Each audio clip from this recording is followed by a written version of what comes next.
Hello students, in the video 11th standard business mathematics chapter 10 operations research exercise 10.1 third sum in the video பார்க்க போறோம். Question பார்க்கலாம். A company manufactures two models of voltage stabilizers, that is ordinary and AutoCAD. All components of the stabilizers are purchased from suitable sources. Assembling and testing is carried out at company's own works.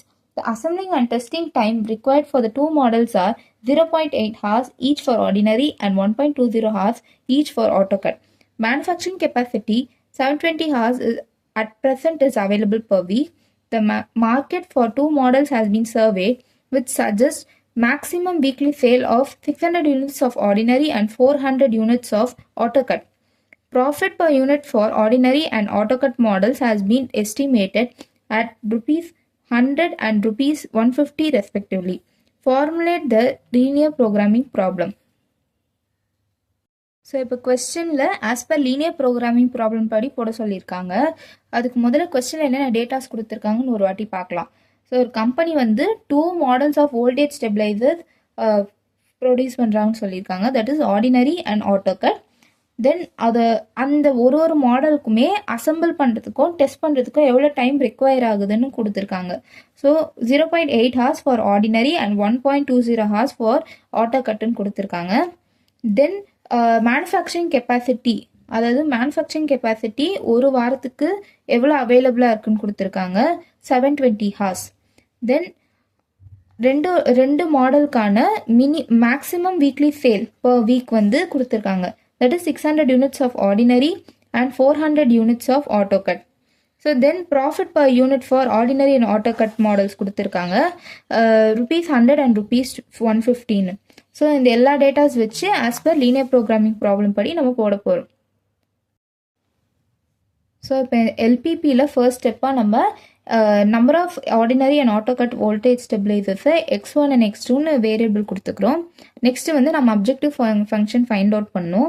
Objective function வந்து that is total profit. Total ப்ராஃபிட்க்கு profit for each stabilizers find out பண்ணோம். அதுக்கு first நம்ம profit for x1 units of ordinary stabilizers find out பண்ணோம். கொஸ்டினில் வந்து பார்த்தீங்கன்னா profit per unit of ordinary stabilizers and AutoCAD stabilizers தான் கொடுத்துருப்பாங்க. ஆனால் நம்ம இங்கே கண்டுபிடிக்க வேண்டியது profit for x1 units of ordinary stabilizers and x2 units of AutoCAD stabilizers தான் நம்ம இங்கே கண்டுபிடிக்கணும். ஸோ அது எப்படி கண்டுபிடிக்கலாம்னா profit per unit into number of units தான் profit for x1 units of ordinary stabilizer. Similarly profit for x2 units of AutoCAD stabilizer வந்து profit per unit into number of units of AutoCAD stabilisers.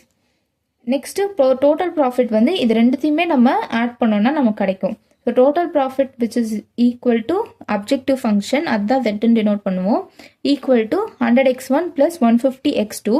இந்த ஈக்குவேஷனை தான் நம்ம வந்து maximise பண்ணணும்.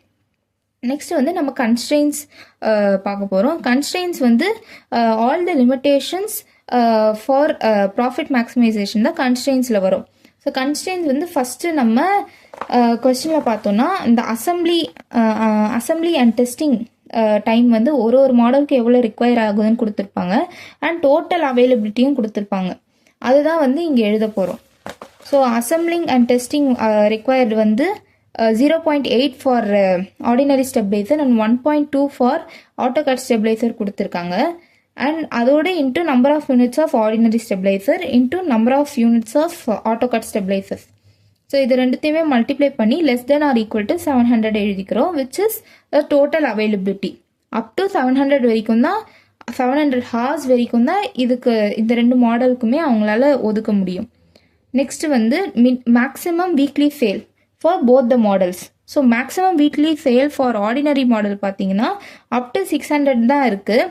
So அதனால less than or equal to 600 போட்டிருக்கோம். And for AutoCAD stabiliser பார்த்தீங்கன்னா அப் டு 400 தான் அவங்களால ஒரு வீக்லி சேல் அதாவது வீக்லி அவங்களால சேல் பண்ண முடியுது. ஸோ அதுதான் x2 which is less than or equal to 400 எழுதியிருக்கோம். நெக்ஸ்ட் வந்து நம்ம நான் நெகட்டிவ் ரெஸ்ட்ரிக்ஷன்ஸ் வந்து பார்க்க போகிறோம். நான் நெகட்டிவ் ரெஸ்ட்ரிக்ஷன்ஸ் வந்து என்னென்னா இங்கே x1 அண்ட் x2 இருக்கு இல்லையா, அந்த நம்பர் ஆஃப் யூனிட்ஸ் நம்ம ரெப்ரசன்ட் பண்ணோம் இல்லையா, அது வந்து பாசிட்டிவ் வேல்யூ எடுக்குமா நெகட்டிவ் வேல்யூ எடுக்குமான்றதை நம்ம எக்ஸ்பிரஸ் பண்ணுறோம்.